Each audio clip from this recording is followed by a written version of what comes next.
Good morning, resilient citizens of Nigeria, and welcome to the Sunday show on Africa Independent Television, AIT.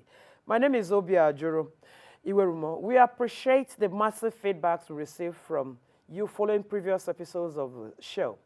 Certainly, the advice, suggestions, and even the requests we got from you have been the driving force behind the show.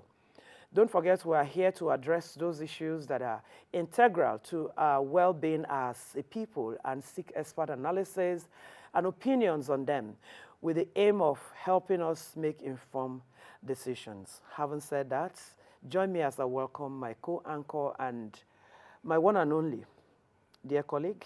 Good morning, McQueen Joseph. Good morning. How has your week been? Beautiful. How are you too? Well, I'm good, and I can't wait to see how it goes.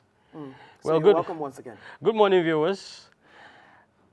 It's amazing how time flies. It's already the second week or second Sunday in the month of November 2024. A lot has happened within and outside the shores of Nigeria during the week, and of course, it needs mention.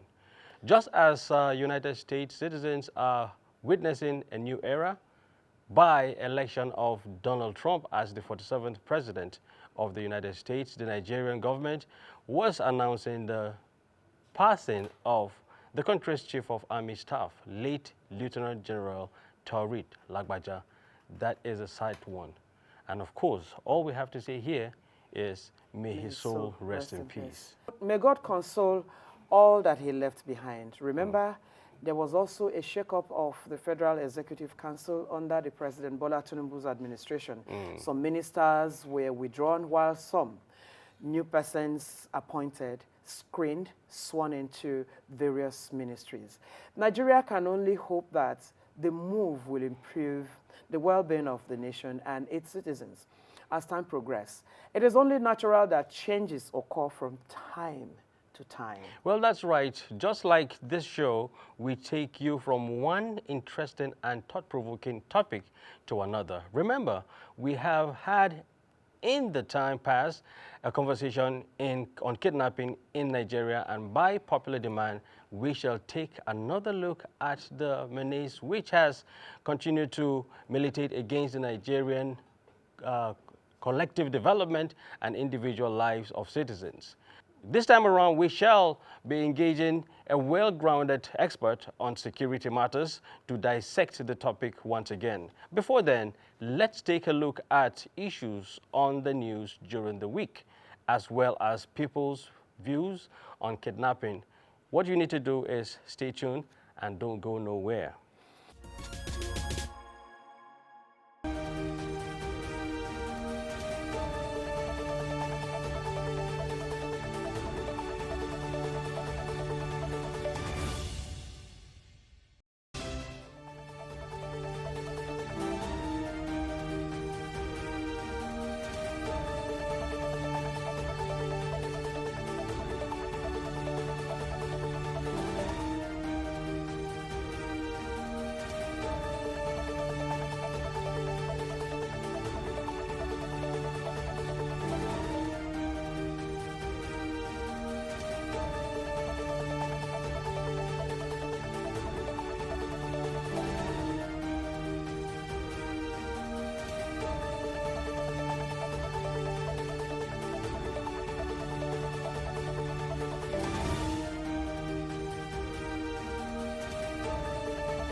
Government needs to reduce poverty.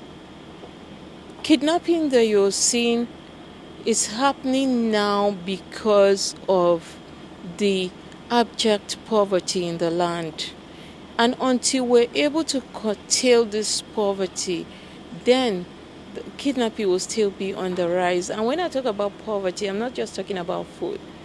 Poverty in terms of employment, poverty in terms of food, poverty in terms of access to basic amenities. Kidnapping in Nigeria is like a business now. It's an enterprise, let me put it that way. And people are really cashing out from it. Unfortunately, we just have to face the reality. Talking about government not doing what they are supposed to do, well, it's looking like that. Not like they are crossing their hands and not doing just like you said, but I just feel they can actually do more. Going to pay ransom, they continue paying it. What they're going to do, let them go inside and search for them and bring them back. Parents need to do more in not bringing. But because of the situation of the country, a lot of parents now, they don't have time. They leave the house very early morning, they come back in the night looking for things, food they are going to give to their children, looking for how they will, either pay school fees or pay house rent or pay for feeding. So most parents really do not have time. We also have the situation in the country where a lot of graduates, they don't have job. All right, welcome back. It is still the Sunday show on AIT. The time we've been waiting for is here. We have Mr. Karakat. Issa Karakat is our guide this morning. Stay with us. Grab your seats and join us on the most fascinating 60-minute infotainment journey, showing on your favorite TV channel, Africa Independent Television, AIT. Analysis on topical national issues, news, sports, and entertainment are on the menu. It's a show you do not want to miss. It is The Sunday Show.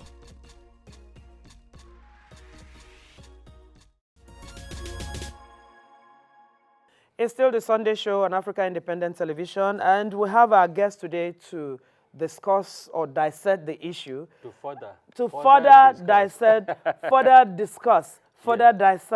the issue. Because That's beautiful. we had it some time back, and yes, from the way, the energy we got from him, a lot of people have been asking questions. Yes. And we know if they say we should do it again. That's it, and that's all. So, welcoming Mr. Issa Karakat once again this Sunday morning. Thank you for joining us. Welcome. Thank you very much. Good afternoon or good morning. Good morning. It's the morning show. Morning. So, welcome once again. You know, the last time we had you on this show, we touched so many areas, and today we want to look at other areas. What exactly is the problem? Why is the kidnapping menace still an issue in Nigeria today? Okay, thank you very much for bringing me back to the studio. Like I said some time ago, that the issue of kidnapping in Nigeria had come to stay.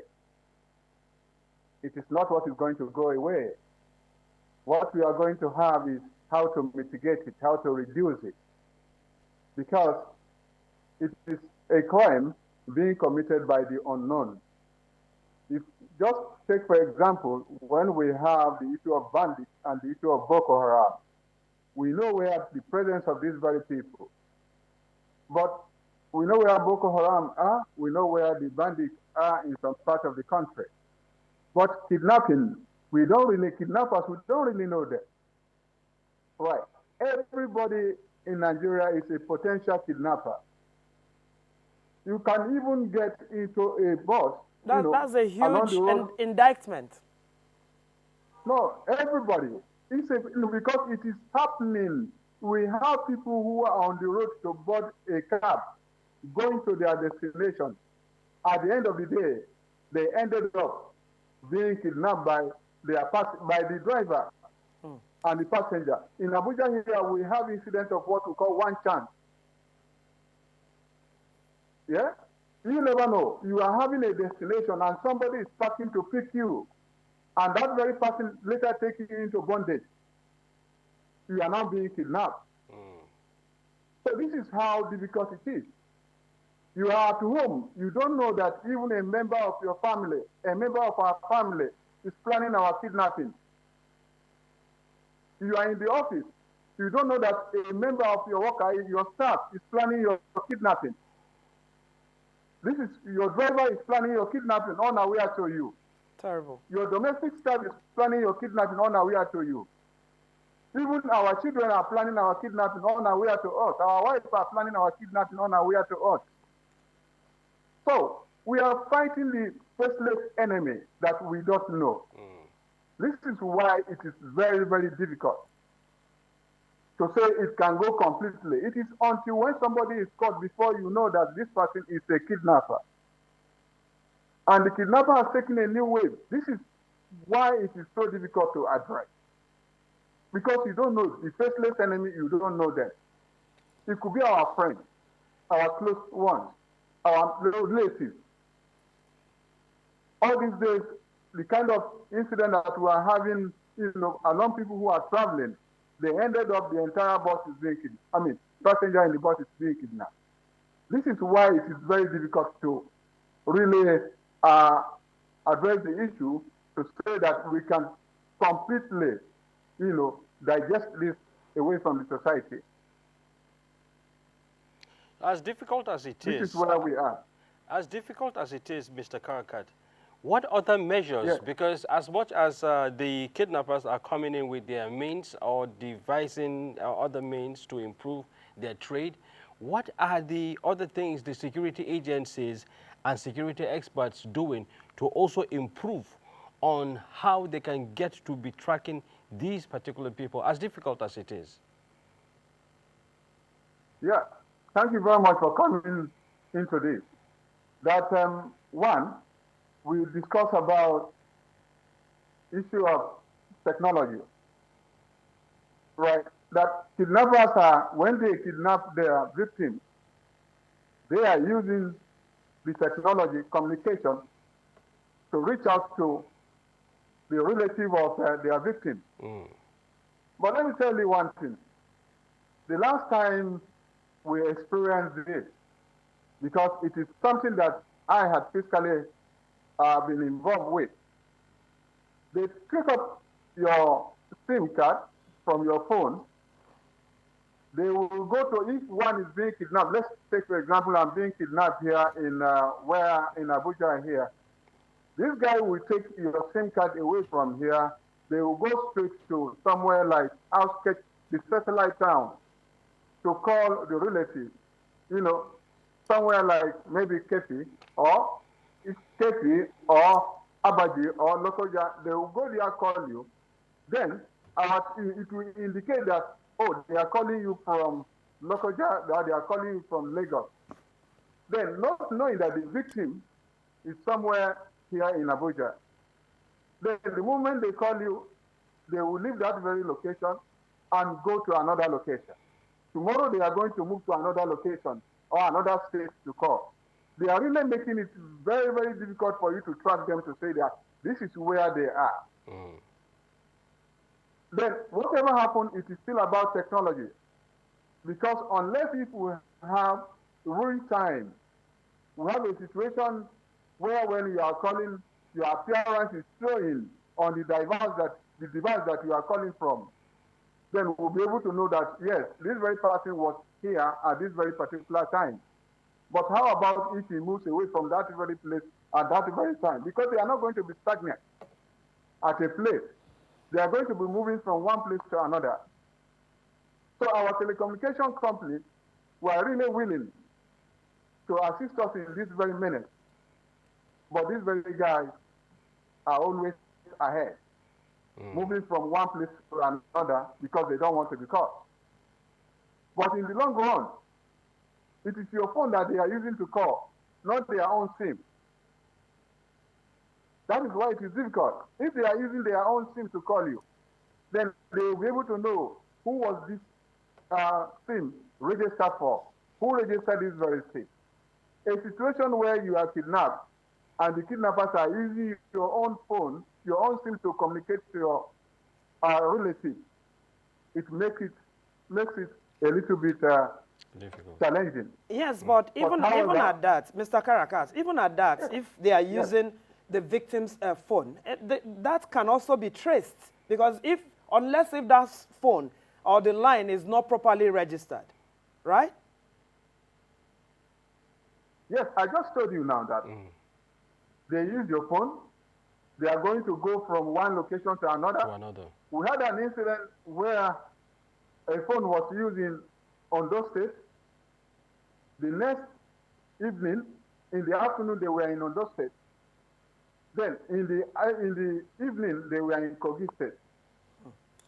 But the victim was in Abuja here.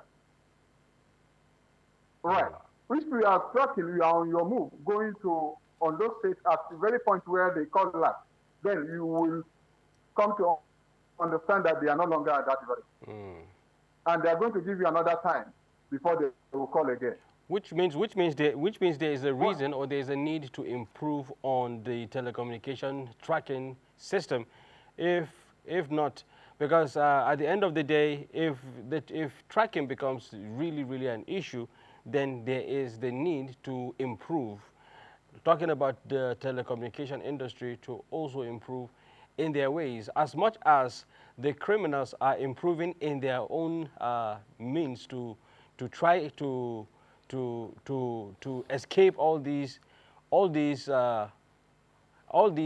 security measures.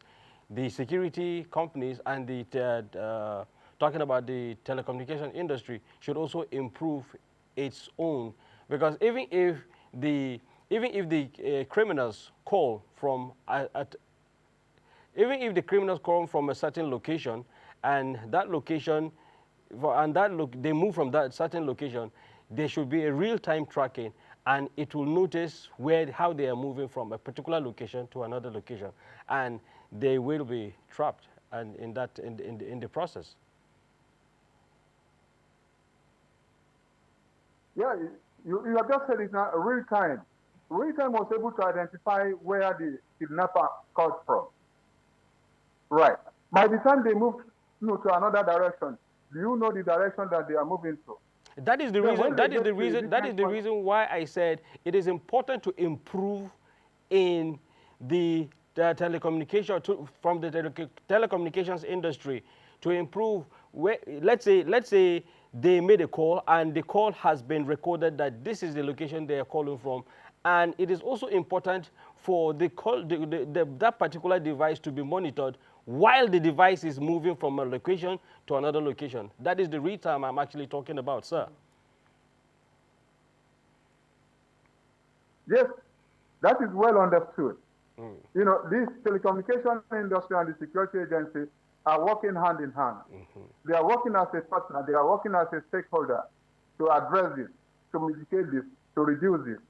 The more you have a challenge, the more you propose solution. A new challenge will require a new solution. So they are looking at that from time to time. What can we do to address it?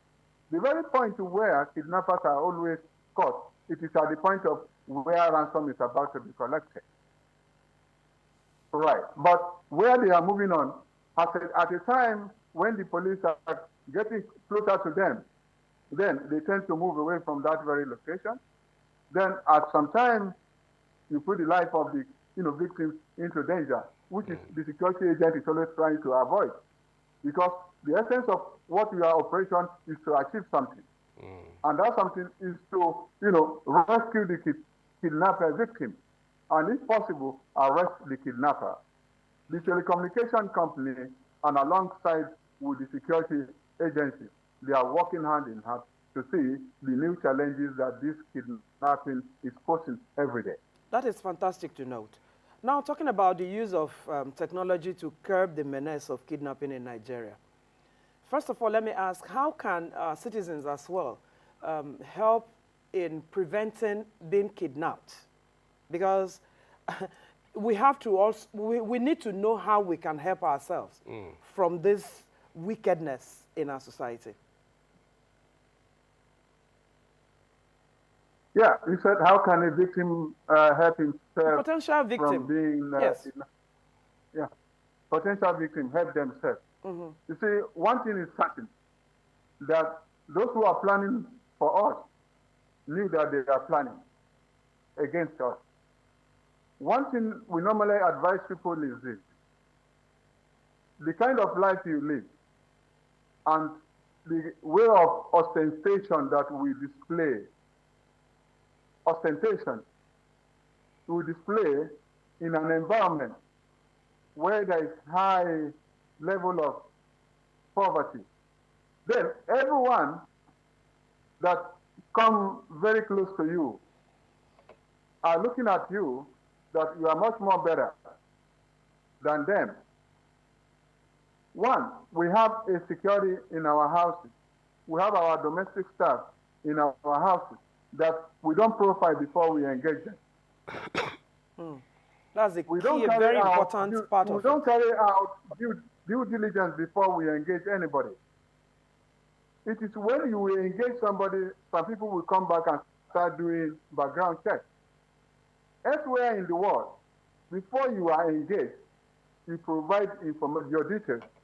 Then your potential employer is going to carry out sufficient background checks before he will decide to engage you. But in our environment, we don't do it.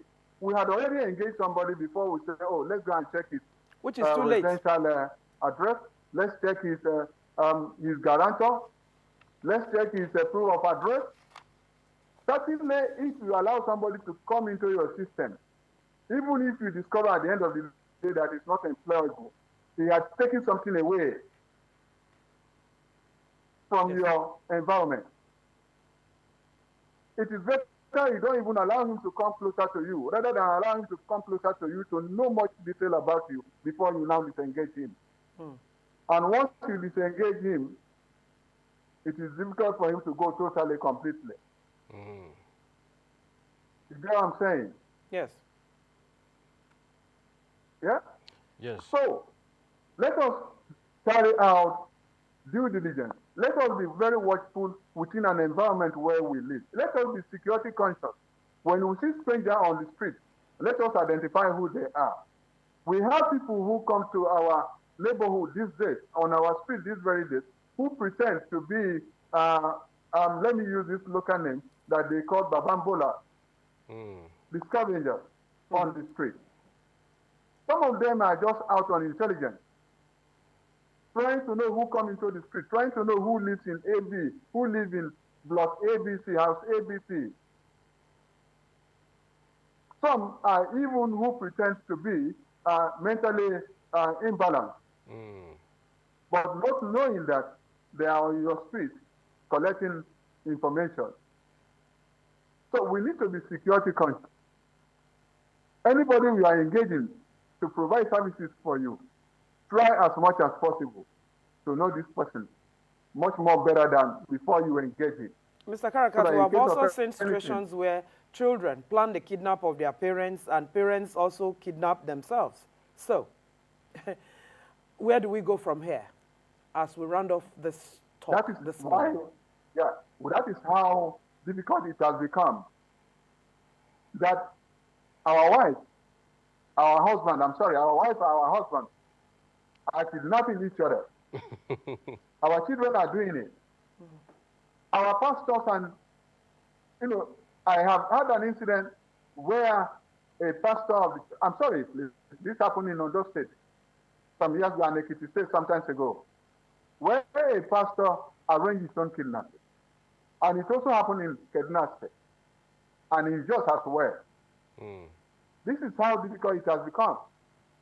Then we are looking at our children today who are into all form of ill activities, courtesy, the kind of friends they maintain. What orientation are we giving to our children at home? How much do we know what they do outside? You should be able to know who are your friends of your children, so that you, as a parent, you know yourself that, yes, my son is a friend to your son. Even these days where our ladies are getting involved in relationships that are not known to their parents, it is very much important that our parents should be able to call their children and say, yeah, you have become matured. What relationship are you keeping out? Let us know you. Because some of these very kidnapping incidents where children are, you know, kidnapping, making an arrangement, arranging their own kidnap, they are being forced by other elements. We need you to fulfill this obligation. We need to also amount from you. Then your father is rich, your parents are rich. Then the only way by which you can do, you can't go straight to them and say, get me. It is when they arrange their own kidnap, that they will be able to get sufficient from them for, to carry out whatever activity that they have been, planning to carry out.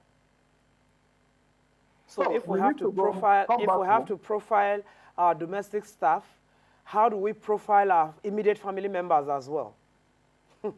It's a big issue. A change of heart, a change of everything. It's a very challenging issue. Very, very. So where do we go from here, It's very challenging. Yeah, it's very, very challenging that your family member, you should try as much as possible to because know some of us are even afraid to travel to the village today because you are not even sure of your brother or your sister, whatever their plans are, especially when you come in with clean dresses. They don't even know if you bought them in second-hand clothes or not. But for the fact that you're looking good, somebody somewhere is already planning something negative.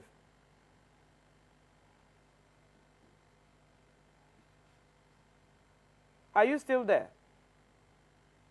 I think the network got Yes, frozen. I'm very much here. Okay. Okay. Yeah, our family members, are threat to us today. That is why I said it at the beginning, that the incident of kidnapping in the country has come to. Because you don't know who is planning against you.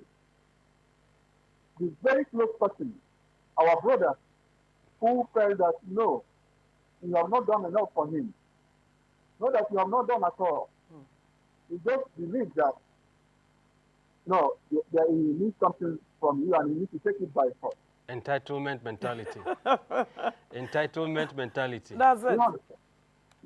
We've had an incident where somebody, a staff, who was a relative and a staff, who was very close to us. We do things, activities every now and then, every day, was the one who planned a kidnapping against some of us. Horrible. And they were together in the morning, they were together in the evening, they were together in the night, until the close of the day. And if you are told that this very person will ever engage in this, you will never delay. It is very difficult to know what is in the heart. It is not possible to read what somebody had in the heart against you. But you just have to take precaution and have a short eye around yourself. What am I doing? Who am I doing it with? When am I supposed to do it? And how am I supposed to do it? Don't take everybody for trust. That is it. The issue of trusting anybody has unavailed itself in this very country. Because you don't know who is who. Mark, you have something to add? Yes, as it is, I feel very emotional at the moment. And the family value and the societal value has already changed and has gone bad. We have gone to a stage where if you're driving on the road, you might want to give somebody a ride. Now, you are afraid of picking the person because you don't know who that person is, and you that is being given the ride is afraid of entering the vehicle because you don't even know if the person that is giving you the ride is a kidnapper. That is number one. Number two, we have gone to, there used to be a time where Nigerians, you could travel to a village, maybe you have, it's late or your vehicle has a problem in a particular village. The villagers will rally around to give you accommodation, feed you, and of course, make sure that your vehicle is being taken care of and you part ways. But now, you cannot, even if you say your vehicle got stuck at a point, the security personnel will tell, the security people will tell you, please move away, move this vehicle away from this place because we don't want you to be here. The trust, everybody does not trust anybody because everywhere and everybody is a suspect. Just because the security timeline has eroded negatively. that is exactly one of the challenges that we are having, that we no longer trust as, really become something that is no longer marketable. You cannot buy from anywhere. You cannot get from anywhere. You don't know who is who. So for that reason, you can't travel on the road to say you want to pick anybody or somebody wants to pick you. Because you don't even know those who stop to pick you, whether they are ritually. Then, it is even, one of the challenges that we are having today in kidnapping is not even just kidnapping for ransom now. It is kidnapping for ransom and for organ harvest. We have had many instances, where somebody is kidnapped, ransom is paid, and the victim is not released, and the victim dies. You never see him or her, and the part of the body become another stage of money making for the kidnapper. Thank you, Mr. Karakat. Thank you for making our time again to talk to us, to enlighten us as well as Nigerians on what they need to know about this menace and how to help ourselves. Thank you for your time once again. You're welcome. Do have a fulfilled week ahead. All right, the program is the Sunday Show. We're still very much here, and other segments will be served in a moment. Grab your seats and join us on the most fascinating 60-minute infotainment journey, showing on your favorite TV channel, Africa Independent Television, AIT. Analysis on topical national issues, news, sports, and entertainment are on the menu. It's a show you do not want to miss. It is The Sunday Show.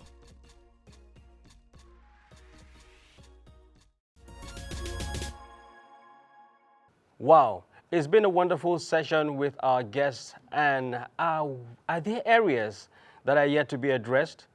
I'll leave that to you, talking about our esteemed viewers, to answer. For me, and I believe, and I know that most Nigerians out there definitely will desire to find lasting solutions to this persistent problem. Talking about root causes may have been identified, but I believe parents must also rise up to the occasion and ensure that younger ones are well groomed so that they can at least be good citizens. And it is obvious that every good or bad thing, it is indeed very important and must be taken seriously. I guess that is what is called deliberate parenting. Well, it is time now for our vibes and views.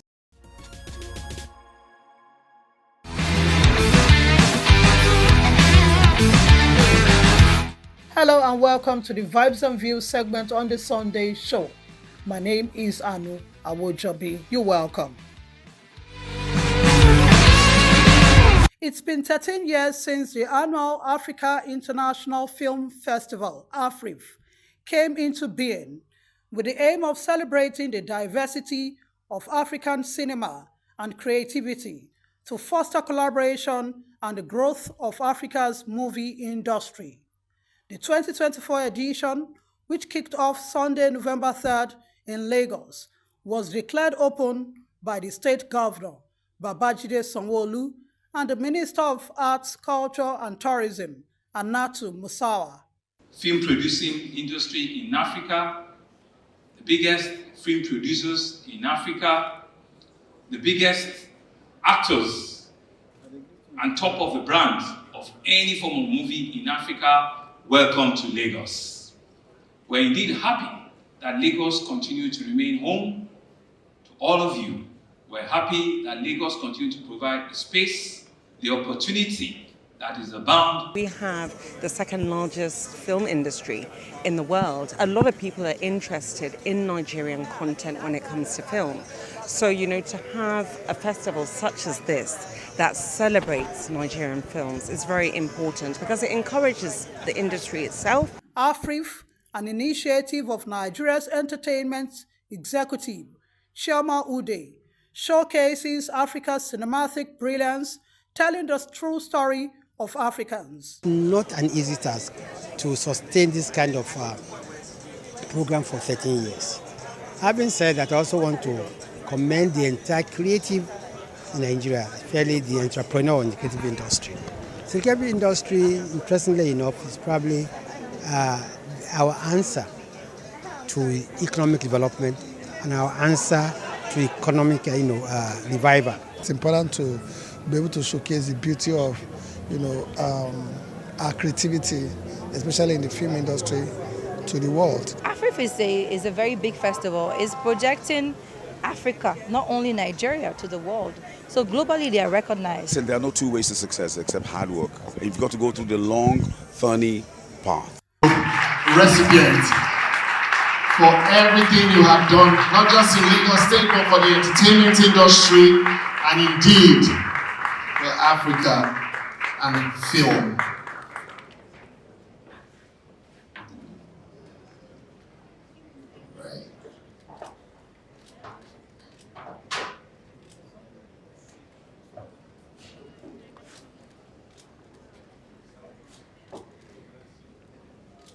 Round of applause, please.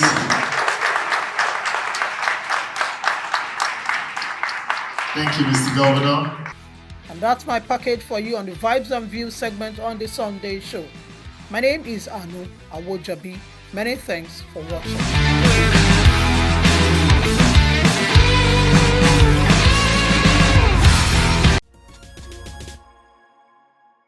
Grab your seats and join us on the most fascinating 60-minute infotainment journey, showing on your favorite TV channel, Africa Independent Television, AIT.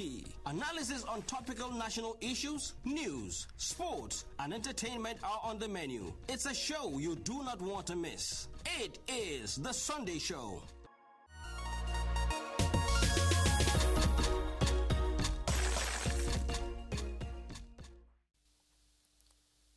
Reputation is built by the people and can easily also be destroyed by the people. So at the heart of national reputation is love of country. If you love your nation, you will never speak ill about that nation. Whatever may be the difficulties, you promote it well. You think of it. You think of the people. Permit me, but I'm extremely worried because within the country now, we have a hate revolution. I'm no longer on the social media deliberately, although I was the father of social media because we actually brought the internet and things, when I was Minister of Information. But I'm now, in a way, the way people are using social media to destroy individuals, to destroy the nation, is absolutely unacceptable. It's very, very bad indeed. Because you see, we can all work together and have a good reputation for the Federal Republic of Nigeria. One or two people can just destroy it. I'd like to therefore take this opportunity to really say God gave us Nigeria. Nigeria is a wonderful country. Nigeria is the only country you can be proud of as your own. Love this country. Speak well of it. Think well of it. And by the grace of God, we shall rise and move forward.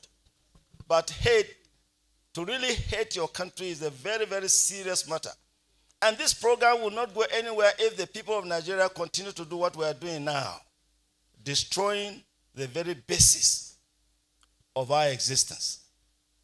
But I'd like to compliment that to say that the government of the day, and I hope the Honorable Minister of Information is listening, is my very, very dear brother. He insists I'm his uncle. Yes, I'm his uncle, but I now say you are my brother because you've now taken over in the ministry. Actually, the same title I was given, the Minister of Information and National Orientation. I hope that this government would take very serious note that at the heart of national peace and security is the health of the national economy.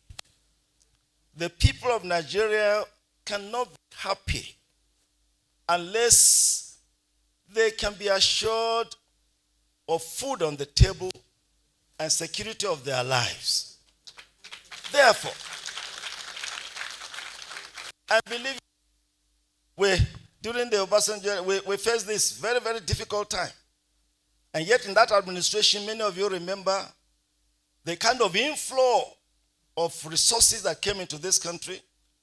And also that in that same regime, we finished paying all our debts. We didn't owe anybody, anywhere. Therefore, we like just one thing. One of the easiest ways in which this administration can bring a lot into the national economy is to open the doors for very good investments to flow into Nigeria. There are too many gatekeepers that are keeping investments out. It's irresponsible, it's unacceptable, it's not good.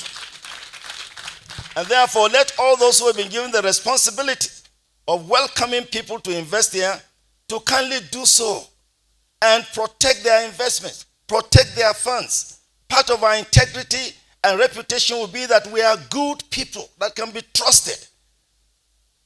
Because, you know, in the whole of Africa, Nigeria is the best place to grow your money. And therefore, investors want to come to Nigeria. But I'm publicly saying there are too many gatekeepers that hate the Federal Republic of Nigeria and are not allowing people to feel at home in bringing their resources here. One of the first things we want Nigerians to accept, please, if you have a responsibility, kindly manage this economy so well that people will want to really invest here. Believe you me, if inflow of investments can come in very, very quickly, that would improve the exchange rate. The exchange rate would affect all the relationships and prices. Believe me, the key is this exchange rate. Attack it, succeed in it, you'll see progress. The second is energy. The energy costs are too high. People are really suffering. Nigerians are really, really suffering. And we should. Because I'm speaking as a former Minister of Information. One of the things that information ministers must really realize is to tell the truth, the whole truth, and nothing but the truth.